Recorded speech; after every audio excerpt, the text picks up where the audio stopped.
Hello everyone, welcome to a new mini blog. একটা রিসেপশনের invitation আছে, radio হয়ে গেছি যাওয়ার জন্য। অর্পণ পরেছে সি গ্রিন কালারের একটা ব্লেজার, আর আমি পরেছি এই শাড়িটা। এটা আমার বউ ভাতের শাড়ি ছিল, সকালবেলা এই শাড়িটা পরেছিলাম। শাড়ি পরেছি বলে কিট্টু আমাকে চিনতে পারেনি, আসলে ও আমাকে এই সাজে দেখেনি আগে। আমাদের ইনভিটেশনটা ছিল কেষ্টপুরে, তো আমরা ট্রেনে করে প্রথমে শিয়ালদা গেছি, আবার ওখান থেকে ট্রেন পাল্টে বিধাননগর গেছি, দেন ওখান থেকে অটো করে গেছি। ভেবেছিলাম কোনো প্রবলেম হবে না, বাট প্রচন্ড ঘামে মেকআপ নষ্ট হয়ে যাচ্ছে, তাই অবস্থা হয়েছিল। ট্রেনে গান চলছিল বলেই বাচ্চাটা নাচছিল, কি কিউট না।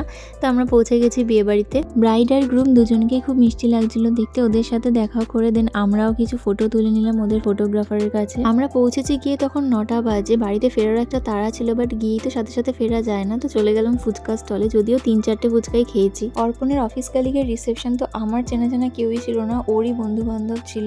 খাওয়া দাওয়া করে একটা ক্যাব বুক করে নিয়েছিলাম আমরা, কারণ তখন 11টা বেজে গেছিল। তো দেখা হবে নতুন মিনি ব্লগে। টাটা।